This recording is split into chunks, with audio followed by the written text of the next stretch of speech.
اعوذ باللہ من الشیطان الرجیم، بسم اللہ الرحمن الرحیم۔ آج ہم سورہ یوسف کی آخری آیات پڑھ رہے ہیں کہ جہاں یہ قصہ ختم ہو رہا ہے۔ گزشتہ پروگرام میں ہم نے جو آیات پڑھی تھی ان میں آخر میں حضرت یوسف کے بھائیوں نے اپنی غلطی کا اعتراف کیا اور اقرار کیا کہ کہا کہ اللہ کی قسم، اللہ نے آپ کو ہم پہ فضیلت دی اور بے شک ہم خطا کار تھے کہ جب آپ کو راستے سے ہٹانے کی کوشش کر رہے تھے۔ اور حضرت یوسف نے کہہ دیا کہ جاؤ، آج تم پہ کوئی مواخذہ نہیں، اللہ تمہیں بخشے گا اور وہ ارحم الراحمین ہے۔ اس کے بعد حضرت یوسف نے پھر اپنے بھائیوں سے کہا کہ جاؤ، میرا یہ قمیص لے جاؤ اور میرے باپ کے چہرے پہ ڈالنا اور اس کی بینائی لوٹ آئے گی، اور تمام گھر والوں کو لے کر میرے پاس آ جاؤ، یعنی کنعان سے مصر آ جاؤ۔ تو یہاں سے اب یہ واقعہ شروع ہو رہا ہے۔ اللہ تعالیٰ فرما رہے ہیں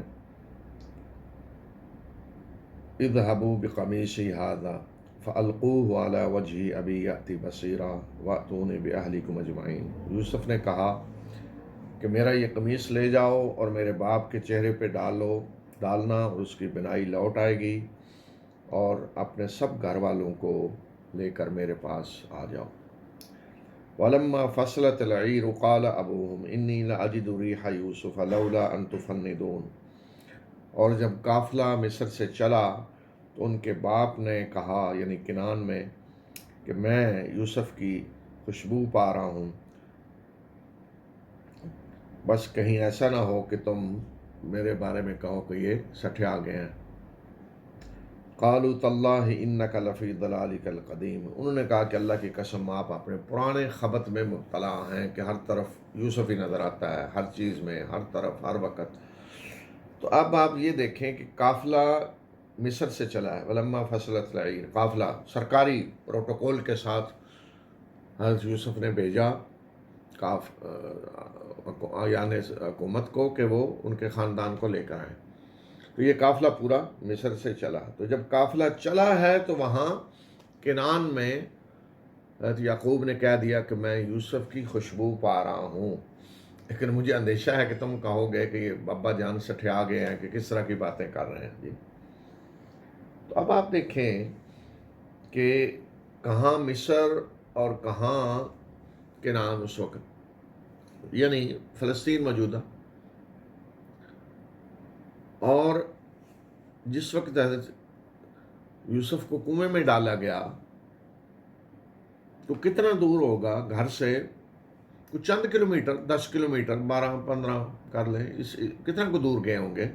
اتنا ہی 5-7 کلومیٹر دور گئے ہوں گے جہاں کنویں میں ڈال دیا گیا۔ تو وہاں حضرت یعقوب کو نہیں خوشبو آئی حضرت یوسف کی، اس لیے کہ وہاں اگر خوشبو آتی تو کیا حضرت یعقوب بیٹے کو مصر جانے دیتے؟ ظاہر ہے نہیں جانے دیتے۔ کہیں بھی انہیں ذرا خبر مل جاتی تو جانے دیتے، نہ جانے دیتے۔ تو اس لیے اس وقت اللہ تعالیٰ نے حضرت یعقوب کو کوئی خبر نہیں ہونے دی، اس لیے کہ اللہ کے فیصلے نے نافذ ہونا تھا اسی طریقے سے۔ لیکن اب حضرت یوسف نے قافلہ بھیجا ہے، تو قافلہ مصر سے نکلا ہے اور حضرت یعقوب کہہ رہے ہیں کہ مجھے خوشبو آ رہی ہے۔ تو یہ چیز ہوتی ہے کہ جب اللہ چاہتا ہے تو اپنے نبیوں کو خبر دیتا ہے کوئی، اور جب نہیں چاہتا تو نہیں خبر ملتی۔ تو یہاں اللہ تعالیٰ نے حضرت یعقوب کو بتا دیا، تو وہ کہہ رہے ہیں وہاں کہ مجھے یوسف کی خوشبو آ رہی ہے، لیکن گھر والوں نے وہی بات، یہ ہر وقت یوسف یوسف کرتے رہتے ہیں تو آپ پرانے خبط میں مبتلا ہیں۔ اور اس کے بعد پھر ایک دن قافلہ پہنچ گیا۔ فلما ان جاء البشیر القاہ علی وجہہ فارتد بصیرا قال الم اقل لکم انی اعلم من اللہ ما لا تعلمون۔ اور جب خوشخبری دینے والا آیا تو اس نے یوسف کا قمیص یعقوب کے چہرے پہ ڈالا تو ان کی بینائی لوٹ آئی، یعقوب نے کہا کہ کیا میں نے تمہیں کہا نہیں تھا کہ میں اللہ کی طرف سے وہ کچھ جانتا ہوں جو تم نہیں جانتے. بشیر یعنی خوشخبری دینے والا. ظاہر یہ ہوتا ہے کہ سرکاری طور پہ انہوں نے باقاعدہ اپنا قمیص بھیجا، تو وہ سرکاری طور پہ ڈیوٹی تھی جس شخص کی، تو اسی نے جا کر دیا اور یعقوب کے چہرے پہ اس کو ڈالا گیا تو بینائی لوٹ آئی. اب دیکھیں، جب پہلے دن مصیبت آئی تھی، خبر آئی تھی کہ حضرت یوسف کے بارے میں کہ انہیں بھیڑیا کھا گیا، تو قمیص ہی لے کر آئے تھے نا بیٹے. لیکن آج قمیص ہی خوشخبری قمیص کے ذریعے آئی. تو حضرت یعقوب نے کہہ دیا کیا میں نے تمہیں کہا نہیں تھا کہ میں اللہ کی طرف سے وہ کچھ جانتا ہوں جو تم نہیں جانتے. یعنی میں جانتا ہوں کہ یہ آزمائش ہے، امتحان ہے، اور ایک دن یوسف مجھے ملے گا اور خواب پورا ہو کے رہے گا، اور اللہ تعالیٰ نے انہیں نبوت دینی ہے، اقتدار دینا ہے. وہ جانتے تھے کہ اللہ کا فیصلہ ہے اور اس نے نافذ ہو کر رہنا ہے. اب ہمارا امتحان ہو رہا ہے. وہ جانتے تھے جو دوسرے نہیں جانتے تھے. قالوا یا ابانا استغفر لنا ذنوبنا انا كنا خاطئین. تو بیٹوں نے کہا کہ اے ابا جان، ہمارے گناہوں کے لیے آپ استغفار کریں اللہ سے، یعنی ہماری استغفار کے لیے دعا کریں. انا كنا خاطئین، بے شک ہم ہی خطا کار ہیں. قال سوف استغفر لكم ربی انه هو الغفور الرحیم. یعقوب نے کہا کہ میں اپنے رب سے تمہارے لیے معافی مانگوں گا، استغفار کروں گا، بے شک وہ بخشنے والا اور مہربان ہے. پھر یہاں سے قافلہ تیار ہو کر سارے گھر والوں کو لے کر مصر چل پڑے ہیں، جس طرح کہ یوسف نے کہا تھا. تو اب اگلا منظر دکھایا جا رہا ہے کہ مصر پہنچتے ہیں تو کیا ہوتا ہے. فلما دخلوا علی یوسف آوا الیہ ابویہ وقال ادخلوا مصر ان شاء اللہ آمنین.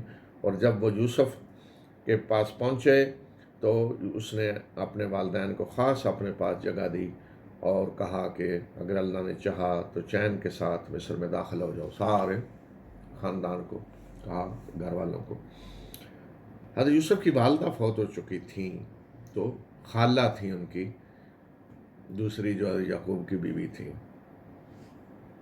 تو حضرت یعقوب کی شریعت میں اس وقت یہ منع نہیں تھا کہ دو بہنوں کو اکٹھا نکاح میں رکھنا. تو حضرت یعقوب کی دو بیویاں تھیں، حضرت یوسف کی ماں اور دوسرے بھائیوں کی ماں، تو یہ خالہ تھی ان کی.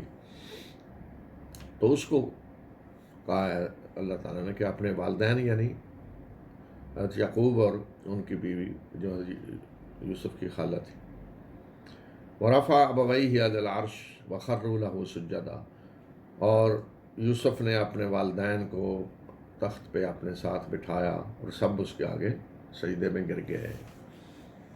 یہ پروٹوکول تھا مصر کا کہ بادشاہ کو سجدہ کیا جاتا تھا. تو سب سجدے میں گرے. وہاں پھر یوسف نے کہا وقال یا ابت ھذا تأویل رؤیای من قبل. یوسف نے کہا کہ اے ابا جان، یہ میرے اس خواب کی تعبیر ہے جو پہلے میں نے دیکھا تھا. قد جعلها ربی حقا، میرے رب نے اس کو حقیقت بنا دیا. جو خواب میں نے دیکھا تھا یہ ہے اس کی تعبیر. کہ خواب کیا دیکھا تھا کہ 11 ستارے اور سورج اور چاند مجھے سجدہ کر رہے ہیں. فرمایا کہ یہ ہے تعبیر، اور میرے رب نے اس خواب کو حقیقت بنا دیا ہے. تو یہ حقیقت بناتے ہوئے کن کن مراحل سے سارا کچھ گزرا، کس طرح اللہ کے فیصلے نافذ ہوئے. تو اس طرح اللہ تعالیٰ خوابوں کو حقیقت بناتا ہے. لیکن اس دوران کیا ہوتا ہے وہ اکثر لوگ نہیں جانتے کہ وہ اللہ کے فیصلے کیسے نافذ ہو رہے ہوتے ہیں. تو وہ جو ٹائم لگتا ہے خواب کو حقیقت بننے میں، یہ آزمائش ہو رہی ہوتی ہے بہت سارے لوگوں کی. جو لوگ نہیں جانتے تو پھر اس آزمائش میں وہ فیل ہو جاتے ہیں، اور جو جانتے ہیں کہ یہ آزمائش ہوتی ہے اللہ کی طرف سے اور اللہ کے فیصلے نافذ ہو کر رہتے ہیں، اور وہ کیسے نافذ ہوتے ہیں، تو وہ اس آزمائش میں پاس ہو جاتے ہیں. تو اس میں بنیادی جو چیز ہے نا، جو انسان کو اگر سمجھ آ جائے تو پھر دنیا کی ساری چیزیں سمجھ آنے لگتی ہیں. اور پھر پردے کے پیچھے کیا ہو رہا ہوتا ہے وہ دیکھ تو نہیں سکتا انسان، لیکن ظاہری آنکھوں سے گویا کہ نہیں دیکھ سکتا، لیکن اس کی جو بصیرت ہے وہ اسے بتا رہی ہوتی ہے کہ پیچھے کیا ہو رہا ہے اور اللہ کی مشیت جو ہے وہ کس طرح نافذ ہوتی ہے۔ اگر انسان یہ سمجھ لے کہ یہ دنیا امتحان کی جگہ ہے، یہاں لازماً امتحان ہوگا، لازماً آزمائش سے گزرنا پڑے گا، ہر ایک کا امتحان ہو رہا ہے۔ اللہ کے انبیاء جب آتے ہیں دعوت دیتے ہیں تو خود ان کا بھی امتحان ہو رہا ہوتا ہے، اور لوگوں کا بھی امتحان ہو رہا ہوتا ہے کہ لوگ اب کیا کرتے ہیں۔ اللہ کے انبیاء کس طرح اپنی ذمہ داریاں پوری کرتے ہیں، کس طرح دعوت پہنچاتے ہیں، اور لوگوں کا بھی ان کا رویہ کیا ہے، رد عمل کیا ہے، ان کا بھی امتحان ہو رہا ہوتا ہے۔ تو یہ حقیقت اگر سمجھ آ جائے تو پھر انسان کی بصیرت جو ہے وہ اسے بہت کچھ دکھا رہی ہوتی ہے۔ تو حضرت یوسف نے کہا کہ یہ ہے وہ خواب کہ جس کو میرے رب نے حقیقت بنا دیا۔ وَقَدْ أَحْسَنَ بِي إِذْ أَخْرَجَنِي مِنَ السِّجْنِ وَجَاءَ بِكُم مِّنَ الْبَدْوِ مِن بَعْدِ أَن نَزَغَ الشَّيْطَانُ بَيْنِي وَبَيْنَ إِخْوَتِي إِنَّ رَبِّي لَطِيفٌ لِّمَا يَشَاءُ إِنَّهُ هُوَ الْعَلِيمُ الْحَكِيمُ۔ اور اس نے مجھ پہ احسان کیا، میرے رب نے مجھ پہ احسان کیا جب اس نے مجھے جیل سے نکالا اور تم لوگوں کو صحرا سے لے آیا، اس کے بعد کہ شیطان نے میرے اور میرے بھائیوں کے درمیان فساد برپا کر دیا تھا۔ میرے اور میرے بھائیوں کے درمیان شیطان نے فساد برپا کر دیا تھا کہ بھائیوں کو حسد میں مبتلا کیا، اور بھائیوں نے جو قدم اٹھایا میرے خلاف تو یہ شیطان نے سارا کچھ کروایا۔ لیکن اس کے باوجود میرے رب نے مجھ پہ بھی احسان کیا، مجھے بھی جیل سے نکالا اور تم لوگوں کو بھی لے آیا، میرے بھائیوں کو بھی مجھ سے آج ملا دیا اور میں نے انہیں معاف کر دیا۔ ان ربی لطیف لما یشاء انہ هو العلیم الحکیم۔ بے شک میرا رب جو چاہتا ہے وہ غیر محسوس تدبیروں کے ذریعے اس کو پورا کرتا ہے، بڑی باریک بینی سے، کسی کو پتہ بھی نہیں چلتا۔ تو یہ دو آیتیں میں نے کہا نا، ان کو ملا کے دیکھنا چاہیے۔ ایک کہ جو مرکزی پیغام ہے اس سورت کا کہ واللہ غالب علی امرہ ولکن اکثر الناس لا یعلمون، کہ اللہ اپنے فیصلے نافذ کروا کے رہتا ہے لیکن اکثر لوگ جانتے نہیں۔ اور دوسرا یہ کہ اللہ کے فیصلے کس طرح نافذ ہوتے ہیں، ان ربی لطیف لما یشاء انہ هو العلیم الحکیم، کہ میرا رب جو چاہتا ہے اس کو بڑی غیر محسوس تدبیروں سے وہ مکمل کرتا ہے۔ غیر محسوس، بندوں کو پتہ میں بڑی باریک بینی، کسی کو اندازہ بھی نہیں ہوتا کہ یہ جو کچھ ہو رہا ہے اس کے نتائج آگے کیا نکلنے والے ہیں۔ تو یہ ہے مرکزی پیغام جو اس صورت میں دیا گیا ہے۔ تو یہ ہر شخص کے لیے یہ پیغام ہے کہ اللہ کی مشیت، اللہ کے فیصلے نافذ ہو کے رہتے ہیں۔ تو کوئی یہ نہ سمجھے کہ میری زندگی میں یہ جو آزمائش آ گئی، یہ جو نقصان ہو گیا، یہ جو تکلیف مجھے پہنچ گئی، یہ مصیبت آ گئی، یہ میرے لیے شر ہے۔ نہیں، ممکن ہے وہ آپ کے لیے خیر ہو، اللہ اس کے ذریعے آپ کو کسی بلندی کی طرف لے جانا چاہتا ہو، اللہ اس کے ذریعے کسی بڑے نقصان سے آپ کو بچانا چاہتا ہو۔ تو یہ اللہ کے ہاتھ میں ہے فیصلے، اقتدار اللہ کے ہاتھ میں ہے، اختیار اس کے پاس ہے۔ تو باقی دنیا میں جو کچھ ہو رہا ہے یہ اعمال کے نتائج نہیں ہیں، نتائج آخرت میں جا کر نکلنے ہیں۔ یہاں تو ممکن ہے کہ ایک شخص اللہ کا باغی ہے، سرکش ہے، طاغوت ہے، اور اللہ اسے نوازتا جا رہا ہے، اسے دولت دیتا جا رہا ہے مزید، تو تاکہ اسے پھر پکڑا جائے ایک ہی وقت میں، کر لے جو کچھ کرنا ہے، اور ڈھیل اور ڈھیل اور ڈھیل۔ اور ممکن ہے کہ اللہ کے انتہائی نیک بندے، اللہ سے ڈرنے والے، ان پہ آزمائشیں آ رہی ہیں، نقصان ہو رہے ہیں، مصیبتیں آ رہی ہیں، تکلیفیں ہو رہی ہیں، تو کوئی یہ نہ سمجھے کہ اللہ ان سے ناراض ہے۔ نہیں، یہاں امتحان کے لیے بھی سب کچھ ہو رہا ہے۔ تو اس لیے ہمیشہ یہ یقین ہونا چاہیے، ایک مومن کو اعتماد ہونا چاہیے اللہ پہ کہ اللہ کے فیصلے نافذ ہو کے رہتے ہیں، اور جو کچھ اللہ نے مقدر کیا ہوا ہے وہ ہو کر رہے گا۔ اگر کوئی آزمائش اللہ کی طرف سے آنی ہے تو آ کر رہے گی، اگر کوئی نقصان اللہ کی طرف سے امتحان کے لیے اللہ نے مقدر کر دیا ہے تو ہو کر رہے گا، اگر کوئی کامیابی اللہ نے رکھی ہوئی ہے آپ کے لیے تو اسے کوئی دنیا کی طاقت نہیں روک سکتی۔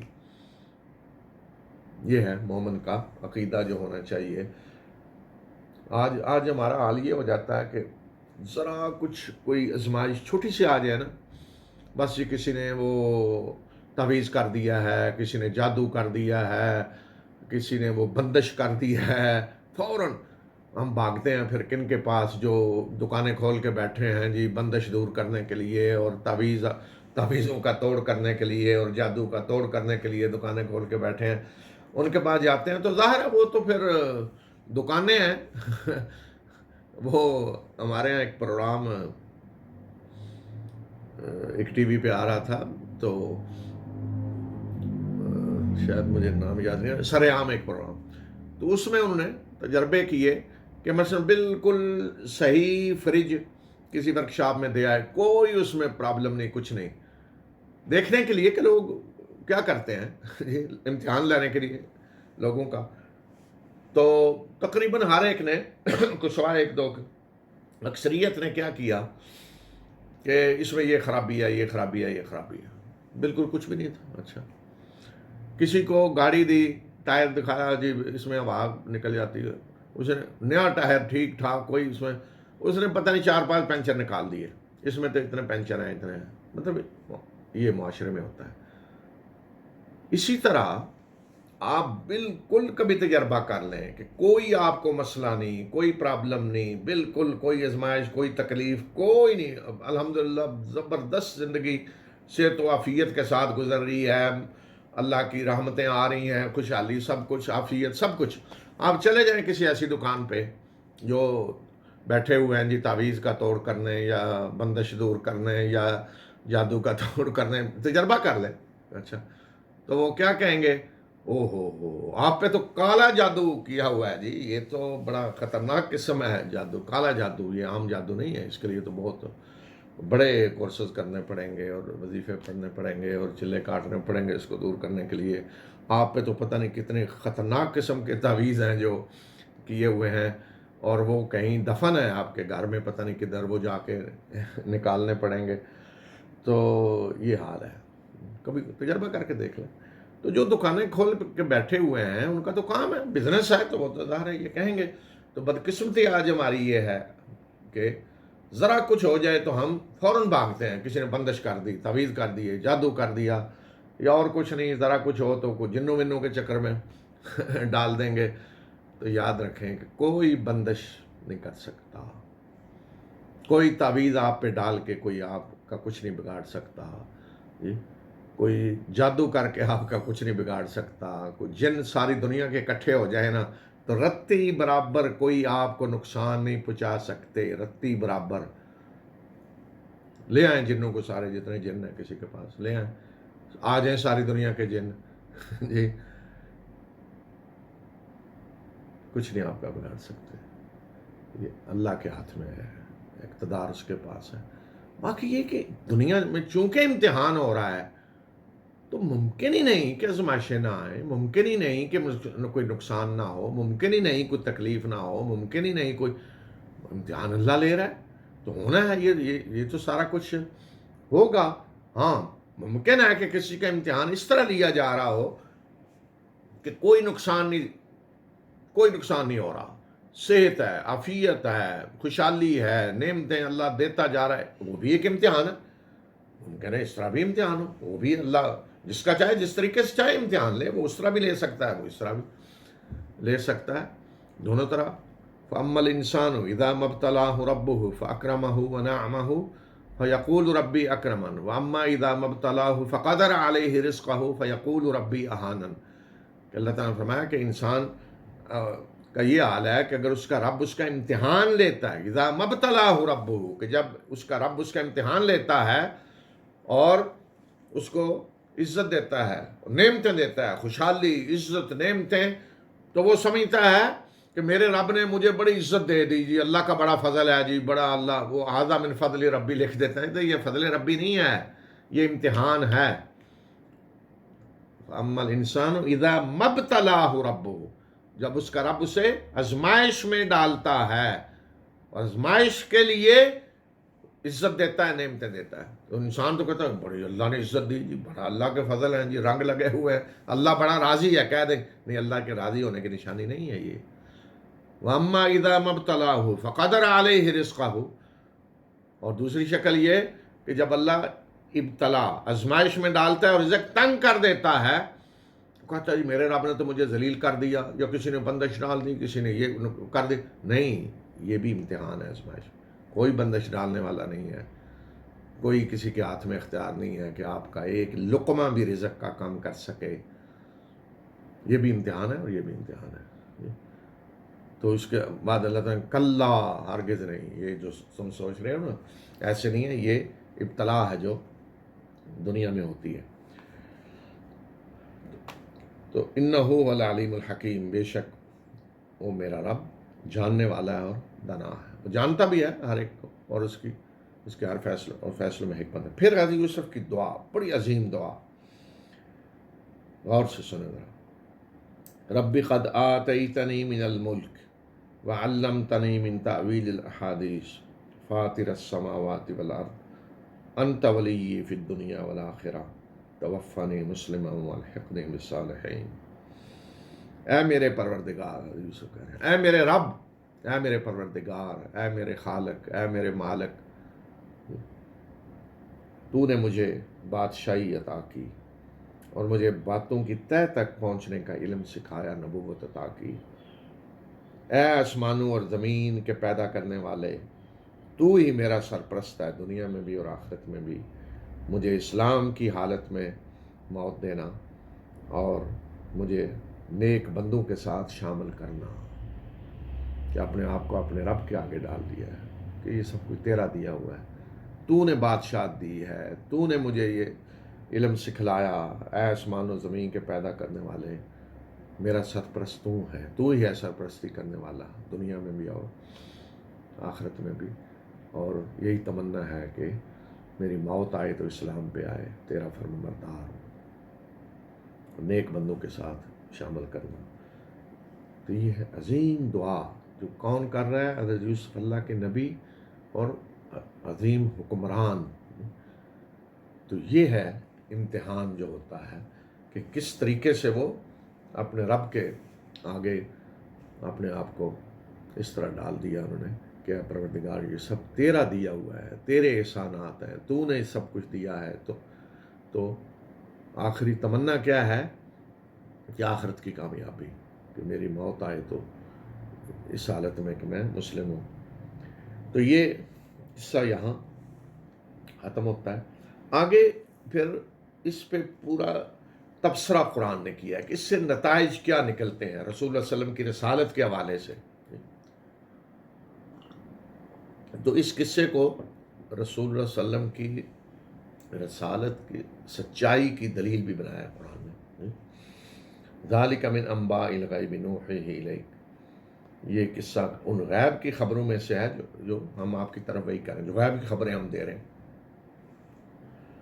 وما كنت لديهم اذ اجمعوا امرهم وهم يمكرون، اور آپ اس وقت ان کے پاس نہیں تھے جب انہوں نے اپنے معاملے میں اتفاق کر لیا اور وہ چال چل رہے تھے۔ کیا اتفاق کر لیا؟ کہ یوسف کو اس اندھے کنویں میں ڈال دیں۔ تو یہ گویا کہ دلیل کے طور پہ قرآن نے پیش کیا کہ یہ دلیل ہے اس بات کی کہ آپ اللہ کے رسول ہیں، ورنہ آپ وہاں تو نہیں تھے، کنعان میں بیٹھے ان کے پاس کہ سارا کوئی دیکھ رہے تھے، تو بتا رہے ہیں وما اکثر الناس ولو حرصت بمؤمنین، اور آپ خواہ جتنے ہی چاہیں کوشش کریں، اکثر لوگ ایمان لانے والے نہیں ہیں۔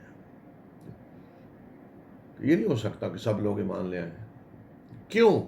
اس پہ الگ انشاءاللہ میں بات کروں گا کہ دنیا میں یہ اختلاف لازمی ہونا ہے، تو اس پہ الگ انشاءاللہ میں گفتگو کروں گا کہ اختلاف ہوگا دنیا میں، اس لیے کہ اللہ نے آزادی دی ہوئی ہے، اجازت دی ہوئی ہے تو اختلاف ہوگا. تو اس لیے فرمایا یہ جتنی آپ کوشش کر لیں، یہ نہیں ہو سکتا کہ سب لوگ ایمان لے آئیں، یہ نہیں ہو سکتا. وما تسألهم علیہ من اجر ان هو الا ذکر للعالمین. اور آپ ان سے اس کام پہ یعنی اللہ کا پیغام پہنچانے پہ کوئی اجر نہیں مانگ رہے. یہ تو ایک یاد دہانی ہے تمام جہاں والوں کے لیے. وَكَأَيٍّ مِّنْ آیَةٍ فِي السَّمَاوَاتِ وَالْأَرْضِ يَمُرُّونَ عَلَيْهَا وَهُمْ عَنْهَا مُعْرِضُونَ. اور آسمان و زمین میں کتنی ہی نشانیاں ہیں جن پر سے ان کا گزر ہوتا ہے اور یہ ان سے منہ موڑے ہوئے ہیں. یعنی اللہ تعالیٰ کو پہچاننے کی ہر طرف نشانیاں ہیں جو گواہی دے رہی ہیں کہ ان کا رب کون ہے، اس کی صفات کیا ہیں، اس کے حقوق کیا ہیں. ہر طرف آسمان و زمین میں انسان کے اندر باہر، لیکن انسان ان سے گزر جاتا ہے، منہ موڑے ہوئے ہے. وما یؤمن اکثرهم باللہ الا وهم مشرکون. اور ان میں سے اکثر اللہ پر اس طرح ایمان لاتے ہیں کہ اس کے ساتھ شریک ٹھہرا رہے ہوتے ہیں. تو یہ نہیں مسئلہ کہ لوگ اللہ کو مانتے نہیں ہیں، جو ہمارے ہاں ہے نا کہ لوگ وہ سمجھتے ہیں جی کافر کون ہے جو اللہ کا انکار کرتے ہیں. بچپن میں ہمارے ذہن میں جو باتیں ڈالی جاتی ہیں، تو اب میرے خود ذہن میں جو بات شروع سے میں نے جو کچھ سنا بچپن سے دیکھ، تو تصور کیا تھا کہ گویا کہ کافر کون تھے جو اللہ کو نہیں مانتے تھے. یعنی مکہ کے کافر خاص طور پہ جو تھا کہ جو کچھ پڑھایا گیا ہمیں سنا معاشرے سے اسکولوں میں، تو کیا تھا کہ کافر کون ہے جو اللہ کو نہیں مانتے تھے. تو جب میں نے بعد میں سیرت پڑھی سارا اور قرآن پڑھا دیکھا تو پتہ چلا جی مکہ کے کافر تو نہ صرف یہ کہ اللہ کو مانتے، اللہ کے گھر کے متولی حج کر رہے ہیں، عمرے کر رہے ہیں، اللہ کے گھر کی حرمت کا اتنا خیال رکھ رہے ہیں کہ وہاں کسی کے باپ بیٹے کا قاتل بھی سامنے آ جائے تو اس پہ ہاتھ نہیں اٹھاتے. اللہ کے گھر کو ایک پرامن جگہ ہے. تو میں حیران ہوں یہ کیا ہم نے پڑھا کیا ہے اور یہ کیا ہے. تو آج بھی تصور کیا ہے جی کافر گویا کہ وہ اللہ کو نہیں مانتے. مسئلہ یہ نہیں ہے کہ اللہ کو نہیں مانتے، شرک ہے شرک. آج مثلا عیسائیوں کا کیا مسئلہ ہے؟ کیا وہ اللہ کو نہیں مانتے؟ اللہ کے ساتھ شریک ٹھہرا رہے ہیں.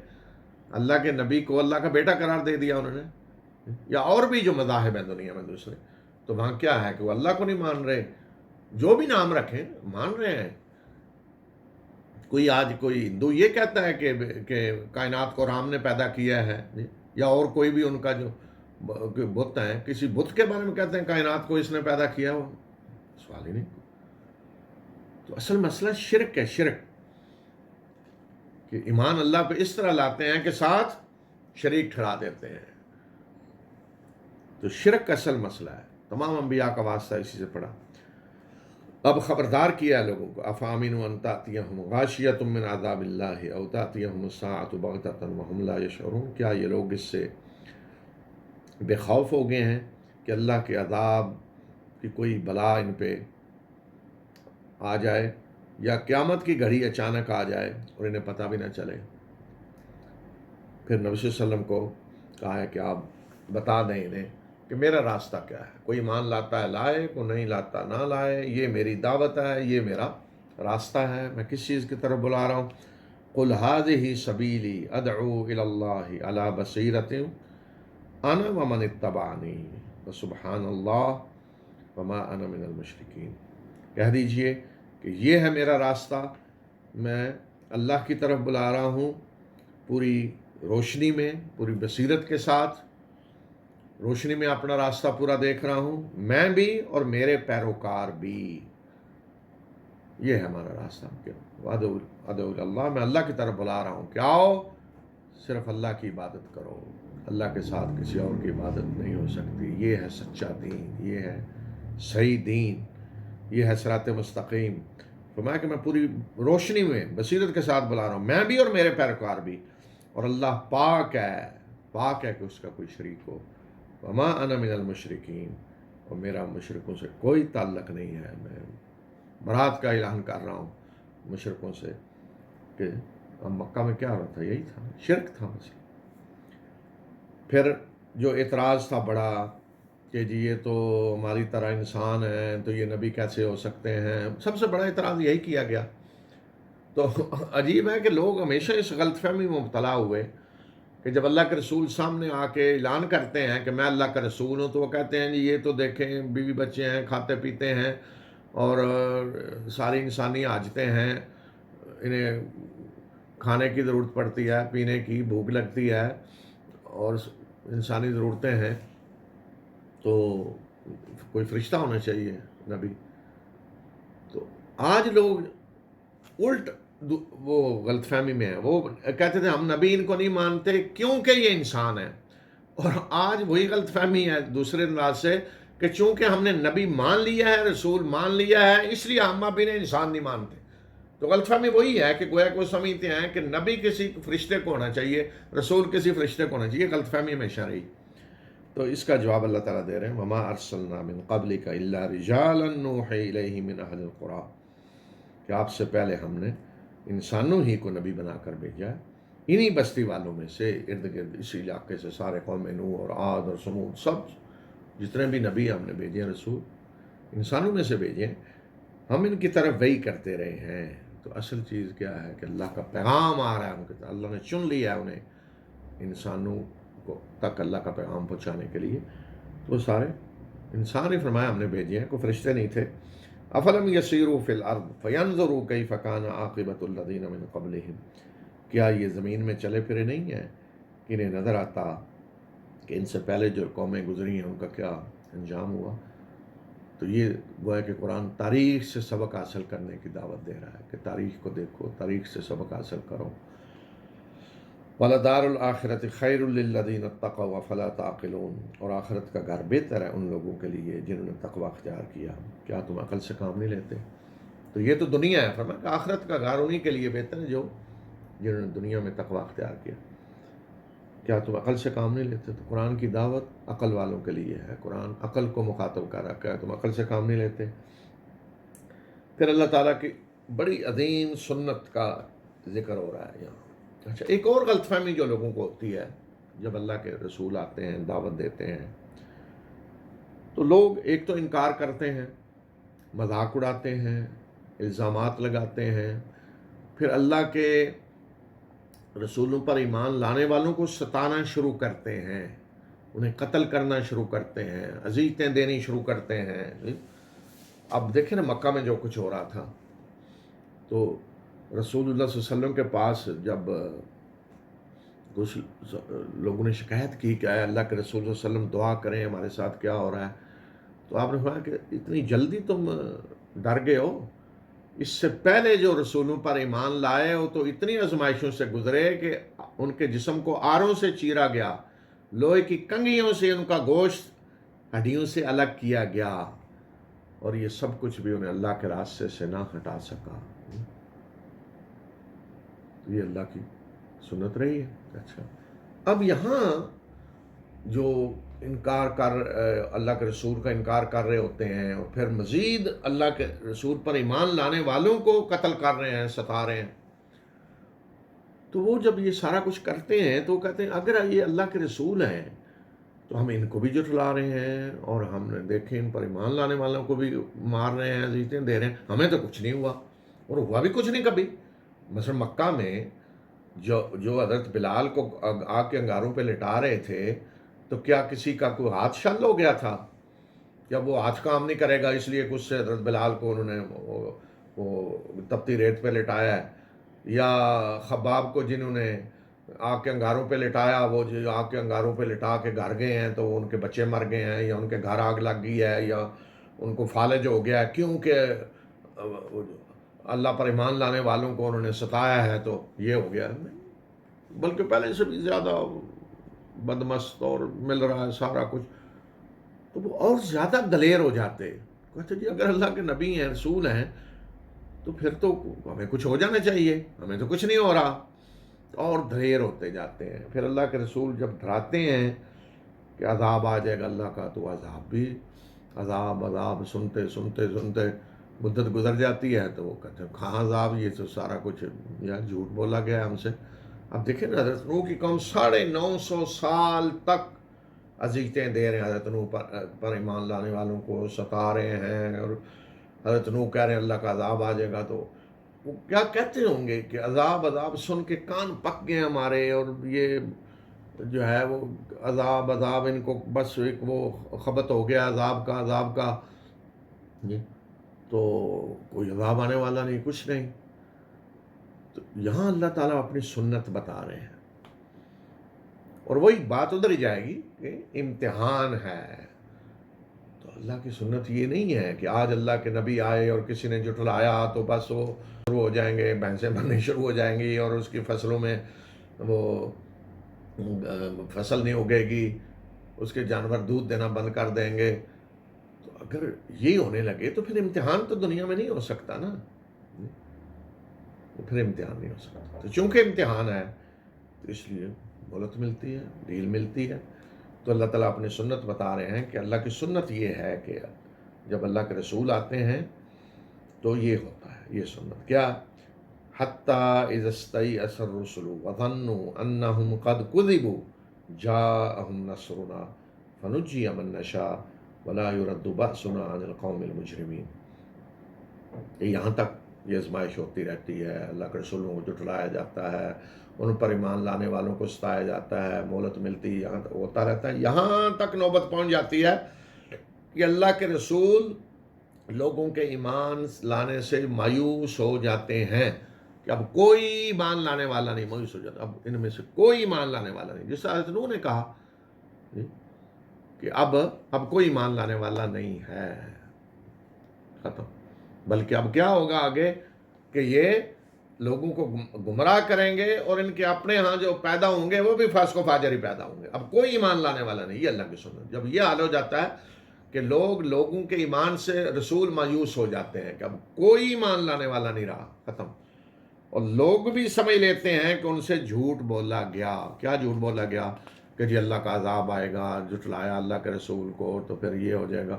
تو وہ بھی سن کے عذاب گزر گئی مدت، کوئی عذاب نہیں آیا، کوئی پکڑ نہیں ہوئی، کوئی اللہ کے مومنوں کو ستاتے ہوئے کسی کا ہاتھ شل نہیں ہوا، کسی کو کوئی تکلیف نہیں پہنچی، کوئی نقصان نہیں پہنچا، بلکہ اور زیادہ وہ دنیا میں ترقی کرتے جا رہے ہیں.